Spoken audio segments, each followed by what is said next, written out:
Hola, buenos días. Bienvenidos a todos a esta sesión donde, bueno, pues hoy vamos a ver cómo configurar la protección del firewall de forma correcta. En otros webinars, en otras sesiones hemos estado viendo pues cómo configurar lo que es la parte de UTM y asociado a las políticas del firewall, etcétera, etcétera. Y hoy vamos a ver cómo configurar de forma correcta y efectiva pues las políticas del firewall. Vamos a identificar cómo tenemos que hacerlo, vamos a ver unos ejemplos de puesta en marcha, vamos a ver el modo de cómo vienen las políticas que vienen por defecto, qué hacen cada una de ellas y qué es lo más eficiente para bueno, pues tener una protección más segura y sobre todo configurarlo de forma correcta, porque cuando configuremos el firewall de forma correcta, bueno, pues tendremos mayor garantía de éxito frente a alguna intrusión. Nos hemos encontrado algunas veces que pues cuando algo no funciona le echamos la culpa al firewall y en lugar de la solución, pues bien mediante los logs o cualquier otra cosa, pues lo que hacemos es desactivar determinadas políticas. La cosa ya sigue funcionando, pero bueno, pues hemos incurrido en una mala configuración, lo que nos hace es estar más expuestos ante un posible ataque. Bueno, pues bien, hoy lo que vamos a ver es eso, vamos a ver cómo configurarlo, cómo entenderlo y quizá pues os pueda ayudar esto de cara a tener una buena configuración mucho más eficiente. Lo primero de todo, bueno, pues vamos a ver qué son qué son los tipos de firewall, cómo se estructura. Sobre todo vamos a hablar desde nuestro producto en concreto, aunque sí es cierto que al final todos los dispositivos firewall se basan prácticamente en lo mismo, ¿vale? Entonces, bueno, pues vamos a entender de alguna manera cómo funciona estas características, estas prestaciones, cómo se estructura a nivel de producto nuestro y luego, bueno, pues veremos cómo se configura. Vamos a ver una puesta en marcha de una configuración. En concreto lo vamos a ver de un modelo ATP 200. ¿De acuerdo? Los tipos de firewall que tenemos o que nos podemos encontrar, bueno, pues nos podemos encontrar los firewall clásicos de toda la vida, que es un filtro de paquetes, un filtro a nivel de capa 3, incluso con un router eh, que admita políticas de acceso o ACLs, por decirlo de alguna manera, como se conoce en el argot de comunicaciones, pues podemos realizar ese filtrado de paquetes. ¿De acuerdo? A día de hoy ya los firewall de capa 3 son firewall que están en desuso porque, bueno, pues se puede eh, suplantar una sesión de forma sencilla y en ese caso nos estaríamos saltando el firewall. El firewall de capa 3 simplemente pues, nos vamos a fijar en direcciones de origen, direcciones de destinos, puertos de origen, puertos de destino. Bajo esos criterios, pues simplemente lo que vamos a hacer es, vamos a establecer una interconexión o un filtrado de esa conexión. ¿Vale? A día de hoy ya la mayoría de los firewall de todos los fabricantes es un firewall con inspección profunda de paquetes. Vamos a hacer una inspección del estado de no solo de ese intento de conexión con un origen y un destino, sino que además vamos a hacer una inspección más profunda a nivel de capa 4, donde vamos a evaluar el estado de la sesión TCP, la secuencia que se está ocasionando en esa conexión. Por lo tanto, es mucho más difícil suplantar esa secuencia o ese estado de sesión. No podríamos de forma sencilla, suplantar esa sesión, ¿de acuerdo? Sería una labor pues bastante compleja, ¿de acuerdo? Tendríamos que estar analizando las conexiones, tendríamos que tener prácticamente intuición, conocer muy bien el formato de las comunicaciones y, bueno, pues aún así podría no tener éxito ese acceso. Por lo tanto, es súper importante que, bueno, pues el firewall esté bien configurado para evitar eso. Luego también tenemos los firewall de capa 7 o también conocidos como proxy de aplicación. ¿Qué es lo que hace este tipo de dispositivo? Bueno, pues va un poquito más allá. Si nos vamos a la capa más alta del OSI, pues nos vamos a la capa de aplicación, donde ahí vamos a examinar, pues, digamos, en profundidad el paquete para poder identificar que el protocolo que se está utilizando, pues lo está utilizando una aplicación específica. Es decir, se ha creado esa conexión, por ejemplo, pues HTTP, pero está siendo utilizada pues por una aplicación, por ejemplo, P2P o una aplicación de cualquier otro tipo, o una aplicación de chat o una aplicación de lo que queramos, ¿de acuerdo? Por lo tanto, ese tipo de firewall pues nos va a dar una mayor capacidad. Normalmente, en nuestro caso, por ejemplo, pues los firewall nuestros tienen esa capacidad con la parte de licenciamiento, ¿vale? Vamos a ser con el control de aplicaciones, vamos a ser capaz de tener un firewall de capa 7. Más que un firewall de protección, la capa 7 lo que nos va a dar, aparte de protección, lógicamente, pero nos va a dar una parte de prevención de cara a poder evitar determinados contenidos que luego, efectivamente, pues nos eviten pues, riesgos innecesarios, ¿vale? Si mostramos un poco de información, unas capturas de tráfico, pues a nivel de cómo actuaría el filtro de paquetes o cada uno de los firewall, dónde interviene cada uno de los firewall, por ejemplo, pues si tuviésemos un firewall de filtrado de paquetes básico, ¿de acuerdo? Pues nos vamos a la captura y como veis, bueno, pues nos va a identificar el tipo del estado de la conexión, ¿de acuerdo? Y desde dónde se está ocasionando la conexión hacia dónde se está ocasionando esa conexión, ¿de acuerdo? Aquí tenemos en la capa 3, pues tenemos un origen y un destino, ¿de acuerdo? Si nos vamos más abajo, tendríamos la identificación del puerto, de ese origen y de ese destino, ¿de acuerdo? Estaríamos entrando ya en capa 4, en la capa de transporte, ¿de acuerdo? Si analizamos más en profundidad esa capa 4, ese firewall de inspección profunda de los paquetes, pues como veis, vamos a identificar bueno, pues el número, la secuenciación de esos paquetes, ¿vale? Relativos pues al proceso de esa conexión. Estamos en el proceso ACK, por ejemplo, de contestación de inicio de una sesión y tenemos un número de secuencia donde nos vamos a fijar en ese proceso de secuencia deberíamos de suplantar ese paquete con ese proceso de secuencia para poder, digamos, ponernos en medio de esa comunicación y poder interceptar esa comunicación, ¿de acuerdo? Esto, bueno, pues es lógicamente más complejo de lo que parece, ya que estamos hablando de procesos de comunicación en prácticamente milésimas de segundo y, bueno, pues lógicamente todo eso lleva a un proceso donde necesitaríamos una capacidad de computación elevada para poder simular estos ataques de secuenciación o de suplantación de secuenciación.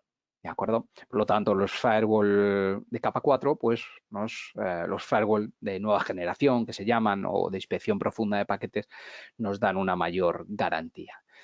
Si nos vamos digamos, a una captura donde el firewall de capa 7 es donde se va a fijar, bueno, pues como veis, aquí tenemos el apartado de la capa de aplicación, donde tenemos un HTTP, ¿de acuerdo? Una conexión, un protocolo de transferencia hipertexto, donde incluso pues vemos identificado el tipo de aplicación, vemos incluso identificado el agente que está produciendo esa conexión, etcétera, etcétera. En este caso, pues un navegador Firefox de una versión determinada, ¿de acuerdo? Ejecutado pues en una plataforma de Windows basado en plataforma NT, que puede ser pues desde un XP a cualquier otro equipo, ¿de acuerdo? Nos identificará, bueno, pues en este caso pues es un Windows 10, pues nos identificará pues como NT10, ¿de acuerdo? Pero bueno, para no hacer referencia a todo el proceso de ni analizar toda la captura, simplemente para que veáis cómo efectivamente el dispositivo identifica los paquetes, identifica la comunicación y cómo la va a procesar. ¿De acuerdo? Si vemos, pues en primer lugar tendremos la capa de conexión, la capa 2, la capa 3, la capa 4, etcétera, etcétera, hasta la capa de aplicación, que únicamente pues será identificada por el dispositivo con el licenciamiento de la capa de aplicación. ¿De acuerdo? Por lo tanto, esto es súper importante porque aquí podemos tener una comunicación que lógicamente sobre HTTP o sobre HTTPS pues estuviéramos tunelizando pues algún tipo de aplicación maliciosa o algún tipo de comunicación basándonos en un protocolo que va a ser accesible. Es decir, a día de hoy todos los firewall, me aventuraría a decir que el 100% de los firewall que hay instalados en el mundo Internet, pues tienen habilitado la conexión HTTP. Por lo tanto, a través de esa conexión podemos lanzar cualquier otra comunicación. Por lo tanto, es súper importante el tener un firewall de capa 7 para, sobre todo, controlar esa capa de aplicación, para evitar que se produzcan pues configuraciones o accesos no deseados desde el origen, desde el interior de la red. Porque no nos engañemos, la mayor cantidad o el mayor éxito de cualquier ataque es cuando se produce desde el interior, ¿de acuerdo? Y la gran mayoría de los ataques se producen desde el interior. ¿Cómo? Pues vulnerando la seguridad de alguno de los equipos de interior, vulnerando alguna vulnerabilidad, valga la redundancia, de algunos equipos de interior o de algunos servicios que están corriendo en interior. Por lo tanto, es súper importante el saber qué es lo que tenemos en nuestro interior, cómo lo tenemos protegido, es decir, cuáles son las políticas de control, qué sistemas de seguridad tenemos, si tenemos anti-malware, si no, si tenemos sistemas de detección de intrusiones o no. Es decir, hay que buscar, bueno, pues un equilibrio y sobre todo pues en los equipos parcheados, que sabemos que en los entornos más pequeños, en empresas más pequeñas, pues es más sencillo parchearlo, porque podemos estar hablando de un servidor o dos o incluso a lo sumo 5, pero en empresas de mayor envergadura, bueno, pues estamos hablando de 50, 60, 100, 200 servidores, etcétera. Por lo tanto, posiblemente el parcheo de esos servicios o servidores no es tan sencillo. Por lo tanto, es sumamente importante pues buscar los equilibrios de seguridad y sobre todo pues con dispositivos perimetrales que nos den una mayor garantía, pues como pueden ser los equipos de la serie ATP de Zixer. ¿De acuerdo? Bien, ¿cómo se estructura el firewall? ¿Qué cosas debemos de saber? ¿Vale? Sobre todo, estamos hablando, digamos, de forma global, pero nos centramos en la configuración de nuestros dispositivos. ¿Vale? Nosotros organizamos, pues como la gran mayoría, organizamos grandes sectores de la comunicación entre el firewall, que son las zonas. Habrá zonas más expuestas, habrá zonas menos expuestas y habrá zonas confiables y no confiables en las cuales deberemos de tener una mayor necesidad de saber qué se produce en esa zona. El comportamiento de una política de seguridad, sobre todo la direccionalidad de esa política. Ahora veremos un poco, hay un ejemplo que he querido poner para que lo entendáis. Las políticas del dispositivo, en este caso van a ser las reglas del firewall, que nos va, bueno, pues a proteger las políticas de la seguridad. Los criterios de las reglas de cada una de las políticas de seguridad y políticas de seguridad no tan globales, sino más específicas para un determinado grupo de usuarios o un usuario en concreto o un departamento, etcétera, etcétera. ¿Vale? ¿Cómo estructuramos el firewall? Bueno, pues lo podemos estructurar, de hecho, por defecto, pues vienen con una serie de zonas ya previamente creadas, ¿de acuerdo? Tenemos una zona de red, que es la zona externa, que es la zona no confiable. Tenemos las zonas de red, que puede haber una o varias, una LAN 1, LAN 2, LAN 3, las que sean y las que queramos crear, con subzonas que puedan ser pues, basadas en sus redes virtuales, como son VLANs, etcétera, etcétera, ¿vale? Pero digamos que en rasgos globales, pues tendremos esa zona interna, a la que vamos a llamar zona LAN. Y luego tenemos la zona DMZ, que es la zona desmilitarizada, que normalmente es la zona apropiada para exponer los servicios que vayamos a dar de cara a Internet o que vayamos a exponer de cara al mundo Internet. Es sumamente importante, pues por ejemplo, si tenemos un servicio de correo, pues tener los frontales del correo, las pasarelas SMTP, tenerlas en DMZ y los buzones, por ejemplo, de los correos, pues tenerlos en la zona interna. De tal manera que si nos comprometen la seguridad del correo, pues comprometerán la seguridad de la pasarela SMTP, pero no de la información, no de los buzones.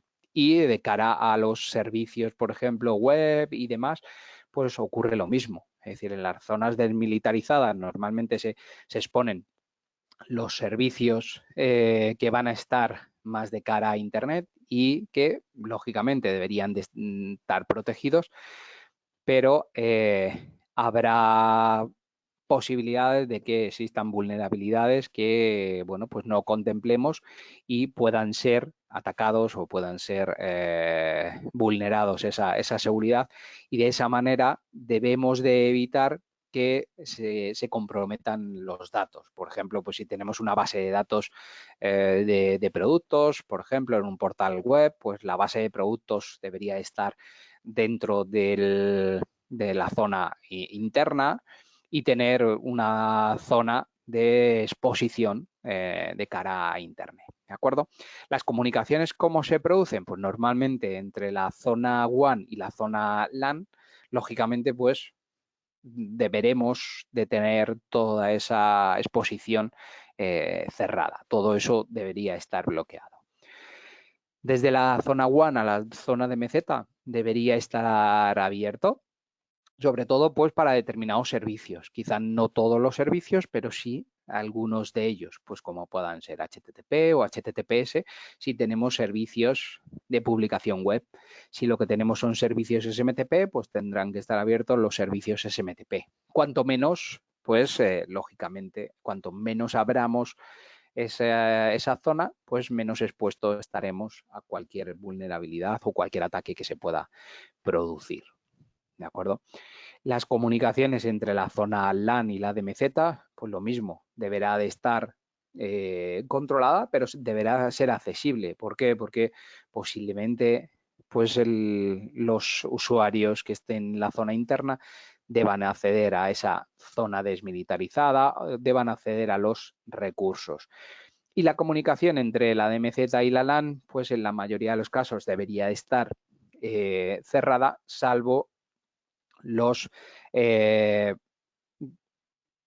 servicios que deban ser accesibles desde la DMZ a la LAN, pues el acceso a una base de datos o cualquier otra cosa de ese.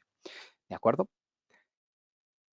¿Cómo se estructura, pues en este caso, la comunicación entre el firewall? Bueno, pues en este caso vamos a hablar del nuestro, ¿vale? Tenemos una red no confiable, que es la zona exterior, la zona WAN, vamos a llamarla. Tenemos la zona confiable, que es la zona interna, la zona LAN. Y luego tenemos el dispositivo que actúa, digamos, como otro interfaz más de red, al cual lo podemos llamar el localhost o el loopback o como queramos. En determinados fabricantes pues lo llaman de una manera o de otra. Nosotros lo hemos llamado firewall, ¿de acuerdo? Ese objeto localhost o loopback, pues nosotros lo hemos llamado firewall. Por lo tanto, cuando queremos realizar una comunicación desde la zona, desde la zona WAN hacia el dispositivo, imaginaros, queremos acceder a la gestión del dispositivo desde el exterior, ¿vale? O queremos hacer que se produzca un túnel VPN desde el mundo Internet contra nuestro dispositivo, ¿vale? Esa comunicación es una comunicación que se va a realizar contra el dispositivo, ¿de acuerdo? Por lo tanto, la conexión se hará desde la zona WAN hacia el firewall, hacia el dispositivo, y será el dispositivo el cual encamine esos paquetes, si son necesarios de encaminar hacia la zona interna o serán procesados por el dispositivo, si son servicios que están abiertos, ¿de acuerdo? Esa comunicación, cuando hacemos una abertura de un puerto, la que queremos hacerla contra la zona LAN, será enrutada y será clasificada y evaluada por el dispositivo. Por lo tanto, habrá una comunicación entre la zona exterior con el dispositivo. Ahí se quedará la conexión si lo que queremos hacer es establecer un túnel, y una vez que ese túnel, por ejemplo, pues ya se ha establecido, habrá una comunicación también de enrutamiento de forma cifrada, lógicamente, pues hacia el dispositivo, y será el dispositivo quien lo enrute hacia la zona interna de la red para que efectivamente pues un usuario del exterior establezca un túnel VPN y pueda acceder al entorno interior. ¿De acuerdo? Y de forma inversa, si desde el entorno de la red queremos entrar por SSH o queremos entrar por navegador web al entorno gráfico del dispositivo para configurarlo, pues haremos la llamada al propio dispositivo, ¿de acuerdo? Si es el dispositivo que debe procesarla pues, de forma correcta, pero si es una conexión que queremos hacer pues de una navegación contra un servicio que hay en Internet, pues será encaminada al dispositivo, el dispositivo enrutará internamente ese paquete hacia la puerta, digamos, WAN, y desde la puerta WAN, perdón, pues saldrá hacia el entorno Internet. ¿De acuerdo? Así es como se produce la comunicación. ¿De acuerdo? Por lo tanto, es importante el conocer cómo se establece la comunicación y cómo están los servicios. Ahora que los veremos en el apartado de demo, veremos cómo se produce esa comunicación o cómo tenemos que reordenar esos objetos o esas reglas. ¿De acuerdo? Si hacemos o un visionado de algunas de las reglas, por ejemplo, que nos podemos encontrar en un equipo Linux, por poner un ejemplo, ¿de acuerdo? Que es en los que normalmente se suele basar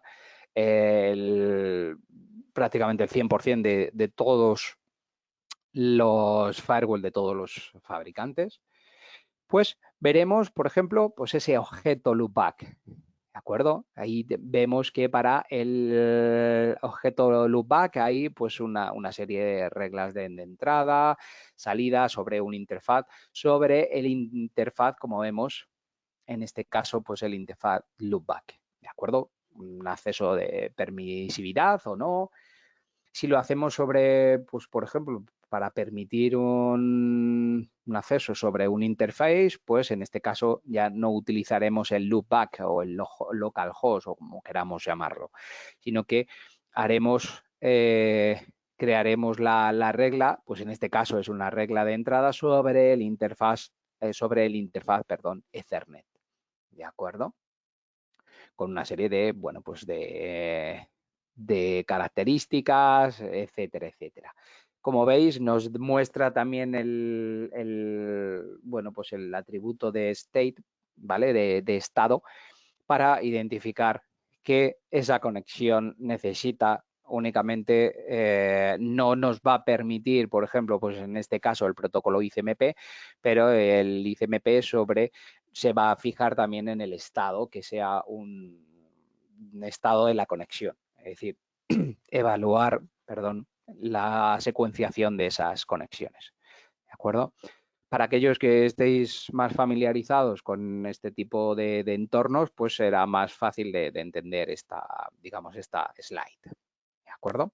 Pero bueno, para que veáis un poco el funcionamiento de lo que internamente suele hacer un firewall, ¿de acuerdo? O suele interactuar, pues en este caso, contra el kernel del sistema que lleve corriendo por abajo, ¿de acuerdo?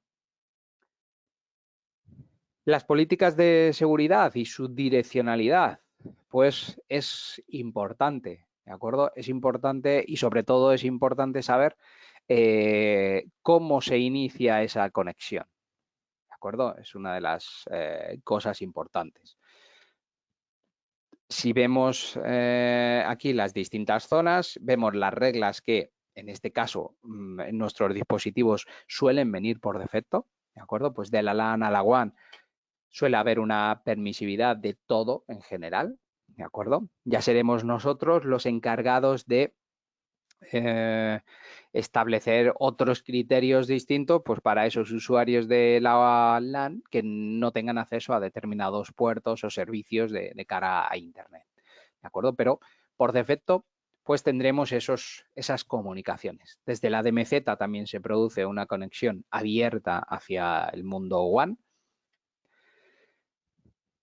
Desde el entorno de nuestra red, cuando queremos establecer un túnel VPN, también está permitido ese tráfico que va a ir cifrado a través del firewall, que no va a ser posible el verificarlo, pero hay una permisividad de ese tipo de tráfico, ¿de acuerdo?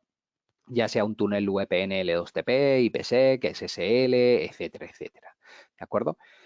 Desde el mundo exterior, desde el mundo WAN hacia nuestra red interna, primero va a pasar para establecer ese túnel VPN, como hemos visto en el slide anterior, lo va a procesar el dispositivo y una vez que ya esté garantizado esa conexión VPN, el acceso VPN desde el exterior a los servicios de la LAN pues van a estar permitidos. Pero lógicamente, previamente ha habido un establecimiento y una negociación para identificar pues esa conexión, es decir, para identificar los dos extremos, autenticar esos dos extremos, identificar que esos dos extremos son quien dicen ser, etcétera, etcétera, ¿de acuerdo? Y luego cifrar la información para que la información que viaje desde Internet hacia el entorno de nuestra LAN, pues no sea susceptible de poder ser escuchada, ¿de acuerdo? El acceso desde la WAN a los servicios de la LAN, lógicamente, pues está bloqueado para evitar accesos no deseados. Y el acceso a la DMZ, como hemos visto, pues también está permitido. Luego tendremos una regla, que es la regla base de todo dispositivo, que es la que está más abajo de la conexión, ya que las reglas ahora veremos que se leen desde arriba hacia abajo, y veremos que hay una regla de desde cualquier sitio a cualquier sitio, en un any-to-any habrá un DENI, ¿de acuerdo? Una denegación desde cualquier sitio a cualquier sitio. Es decir, todo lo que no se corresponda con los criterios que hemos utilizado en nuestro dispositivo firewall, pues se va a bloquear, ¿de acuerdo? Por lo tanto, es importante tener eso en cuenta. Y con respecto a la direccionalidad, es decir, necesitamos entender el funcionamiento de las comunicaciones. Es súper importante. De esa manera, pues identificaremos que el inicio de la conexión se produce de una manera u otra, y de esa manera pues tendremos la garantía de que nuestro firewall está bien configurado, ¿de acuerdo? Por lo tanto, en este caso pues entenderemos también el funcionamiento de los dispositivos de Zyxel para tener una buena comunicación. He querido poner un ejemplo de una conexión POP3, por ejemplo, como vemos aquí. ¿Y por qué he querido utilizar ese ejemplo? Porque este es una de de los problemas más habituales que me he encontrado durante toda mi trayectoria dedicada al mundo de las comunicaciones y de los firewall, donde nos encontramos con el error de que hay determinada gente, bueno, pues me llega y me abre una regla desde una regla para permitir el acceso de POP3, ¿de acuerdo? Entonces, eso es un terrible error porque es un error claro de que no hay un conocimiento de cómo funcionan las comunicaciones. Aquí he querido mostrar, pues, esta es una IP de la zona LAN, ¿de acuerdo? Esta es una IP de la zona WAN, en este caso pues es un nombre, pop3.strato.com, y aquí es donde vemos el inicio de la conexión, ¿de acuerdo? La conexión TCP se inicia con un paquete SYN, se produce un SYN ACK, una respuesta por parte del receptor, y luego se envía por parte del emisor, pues envía una ACK como que se ha recibido esa conexión. Ese proceso de comunicación, como vemos, ¿quién lo ha iniciado? Se ha iniciado desde la zona LAN, ¿de acuerdo? Por lo tanto, desde esa zona LAN, en la regla que deberíamos de tener en funcionamiento sería una regla desde la zona LAN a la zona WAN, permitir el puerto POP3 o el servicio POP3, el puerto 110, por ejemplo, en este caso, ¿de acuerdo? De esta manera podemos verificar que efectivamente pues, la comunicación se realiza desde el interior, aunque el correo lo estemos descargando desde el exterior, ¿de acuerdo? Pero la comunicación, el inicio de esa comunicación va a empezar en el interior. Por lo tanto, si abrimos el puerto de entrada desde la WAN del puerto 110, será un error y será, bueno, pues estaremos abriendo un puerto y comprometiendo pues la seguridad con esa apertura del puerto. ¿De acuerdo? Pues es importante que esas cosas las tengamos en conocimiento. ¿De acuerdo? Luego, lo que hemos hecho es que a nuestros dispositivos, pues en este caso, a esas reglas del firewall, basada pues en zona, en origen y destino, tanto de la dirección IP como del puerto, esa regla generada o no por un determinado usuario, si estamos validando un determinado usuario o no, le hemos añadido una capa de protección, pues en este caso, como es el control inteligente de aplicación, esa capa 7 de la que hemos estado hablando anteriormente, esa protección, digamos, anti-malware, ese filtrado de contenido, como vemos ahí, lo que vamos a hacer es vamos a dotar a esas reglas del firewall de una mayor digamos, seguridad, una mayor inteligencia, lo que vamos a conseguir, bueno, pues es unas políticas de seguridad, digamos, unificadas para poder tener mayor garantía de esas comunicaciones. ¿De acuerdo? Bien, pues sí, pasamos a la parte práctica donde, bueno, pues os enseñaré cómo funciona, cómo vienen nuestros dispositivos, digamos, configurados. Aquí tenemos un modelo ATP. El modelo ATP es uno de los equipos con una capacidad de protección extrema, ¿de acuerdo? Por lo tanto, de todas las series que tenemos, este dispositivo es el más eficiente desde el punto de vista de seguridad, porque su nivel de protección, aparte del firewall, como hemos visto, pues su nivel de protección es muy, muy elevado. ¿De acuerdo? Nos validamos con un usuario admin.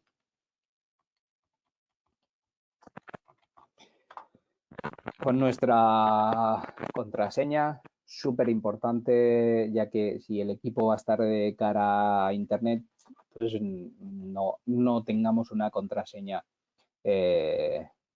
segura o no tengamos una contraseña vulnerable, ¿de acuerdo? Es súper importante. Otra de las cosas, normalmente, pues, si nos vamos a la configuración, nos vamos a las security policy, que son las políticas de control, es decir, las reglas del firewall como tal, pues tenemos una serie de reglas que, bueno, pues vienen por defecto. La salida a Internet viene, normalmente todas estas reglas han sido modificadas, ¿de acuerdo? Viene una regla que es de LAN 1 to any,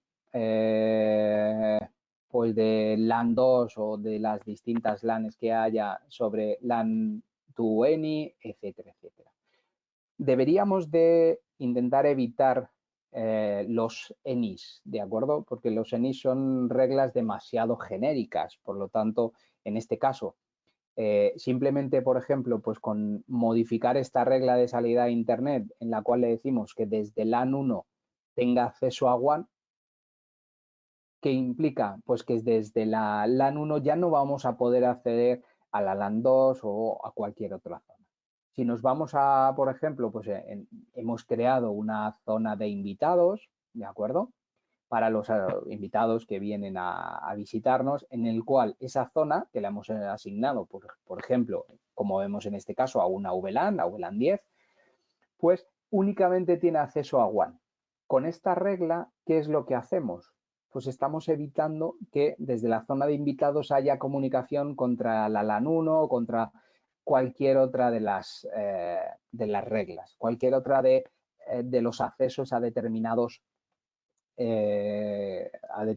subredes. Tenemos una red de servicio, una red de gestión, donde, como vemos, la hemos asociado dentro de una VLAN, ¿de acuerdo?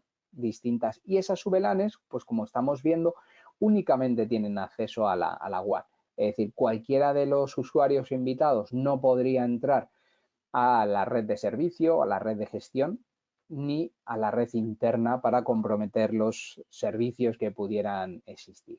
¿De acuerdo? Y ya no solo eso, sino que desde estas redes tampoco podrían acceder. Es decir, simplemente con la modificación de esta regla, lo que estamos consiguiendo es evitar el tener que poner, por ejemplo, pues una regla en la cual me diga que del acceso desde invitados se produzca una comunicación, es decir, se bloquee la comunicación hacia LAN 1. Es decir, tendríamos que, por ejemplo, pues crearnos una regla en la cual pues nos diga, vamos a poner, vamos a llamarla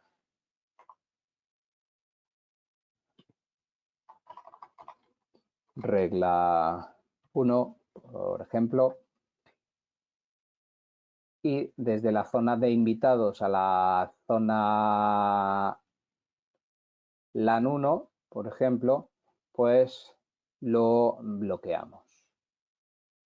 ¿De acuerdo?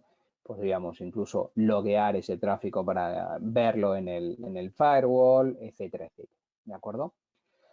¿Qué conseguimos con esto? Bueno, pues que si queremos hacer que desde la zona de invitados no se acceda a la LAN 1 o a la zona de servicios, tendríamos que crear una regla para cada uno de esos, ¿vale? Si esta regla, por ejemplo, la modificamos y le decimos que en lugar de acceso a WAN sea acceso a ANY, que es como normalmente suelen venir configuradas aquí por defecto, pues desde la zona de invitados tendríamos acceso a cualquier otra zona, ¿de acuerdo? Entonces, sí que necesitaríamos, por ejemplo, pues tiene sentido esta regla, pero incluso esta regla debería estar por encima, ¿vale? Tendríamos que coger y la regla 5 la tendríamos que mover al puesto 4, ¿de acuerdo? Para que esta regla, pues el acceso de invitados a la zona LAN 1, pues esté restringido, esté denegado, ¿de acuerdo?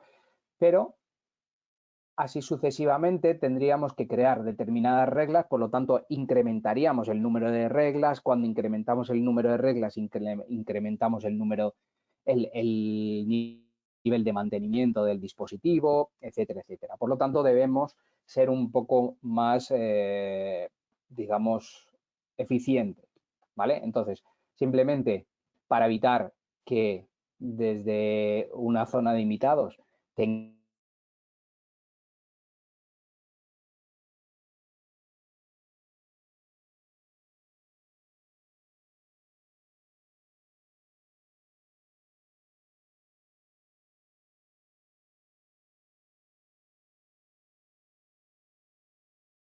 le decimos que desde invitados tampoco tenga acceso a la red de servicios, ¿vale? Y lo denegamos también, ¿de acuerdo? Es decir, para evitar el tener que hacer reglas continuas, imaginaros que tenemos muchas zonas, pues empezamos a complicarnos digamos, la forma de funcionar.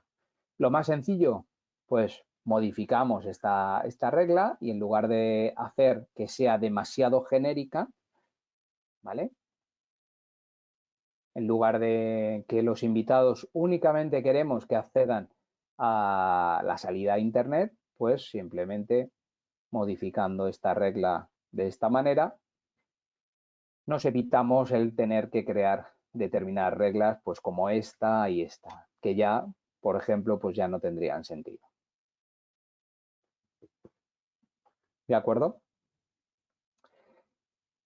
Veis que, como os he dicho, las reglas se leen desde arriba hacia abajo, por lo tanto necesitamos que no se contrarreste una regla con otra, como hemos visto en esta regla de invitados, donde hemos tenido que pasarla hacia arriba para que se cumpla esa negación del acceso de invitados a la zona LAN, ¿de acuerdo?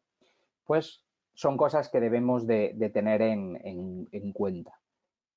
Como veis, existe esa regla, el que yo pueda acceder al dispositivo, a que pueda gestionarlo, es porque existe esta regla que me dice LAN 1 to device, LAN 1 to firewall. Como hemos visto en los ejemplos anteriores, esa regla de acceso al dispositivo para que me permita la comunicación únicamente contra el dispositivo. ¿De acuerdo? Si no, pues no tendré acceso. Por ejemplo, pues por defecto viene una serie de reglas, como es las reglas de túnel, como es el túnel IPsec, el túnel SSL. Como veis, se han creado unas reglas por defecto, vienen creadas unas reglas IPsec, SSL, en las cuales van a intervenir todos los dispositivos que establezcan esa conexión. Vemos que desde el dispositivo o desde la WAN, ¿vale?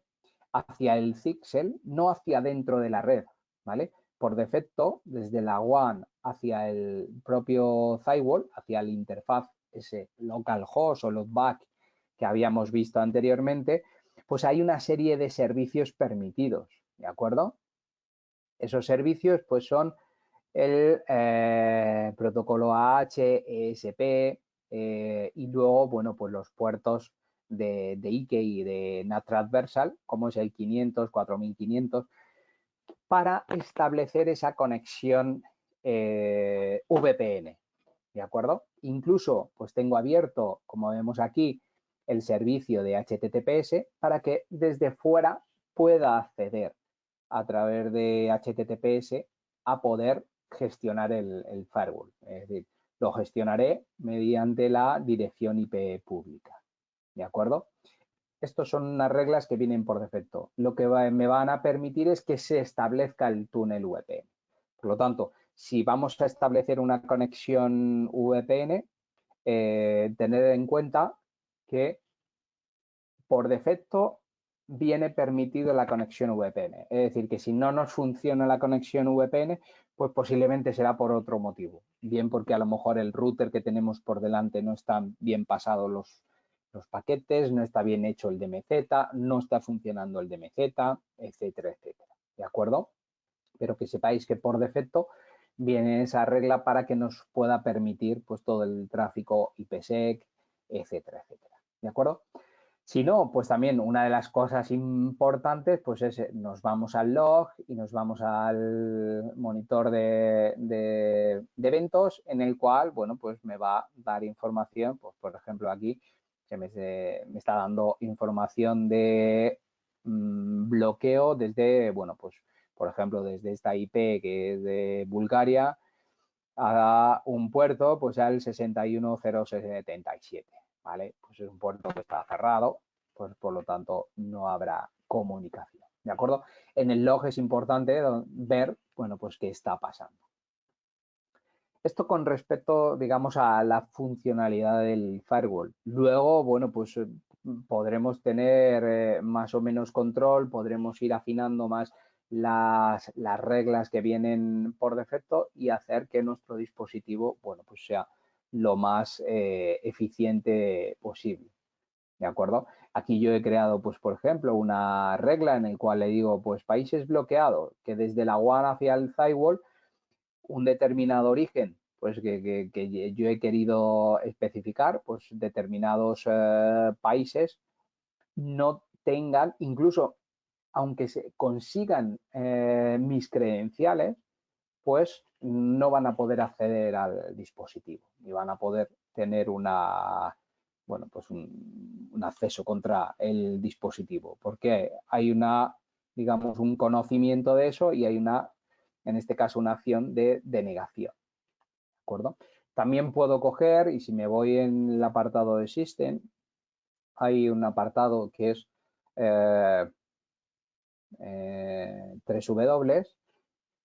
Aquí yo, por defecto, pues como veis, pues el control de admin, pues por defecto viene que se pueda permitir desde cualquier sitio, ¿de acuerdo?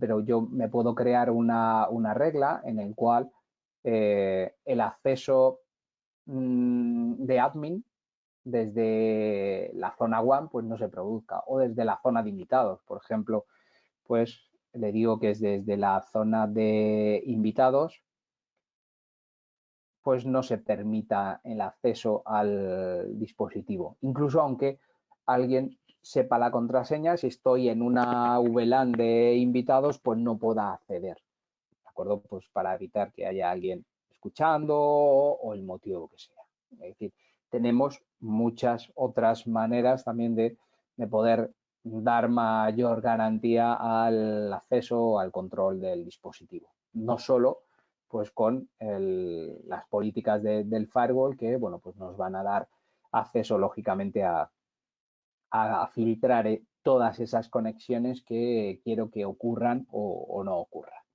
¿De acuerdo? Bien, pues esto es todo por mi parte.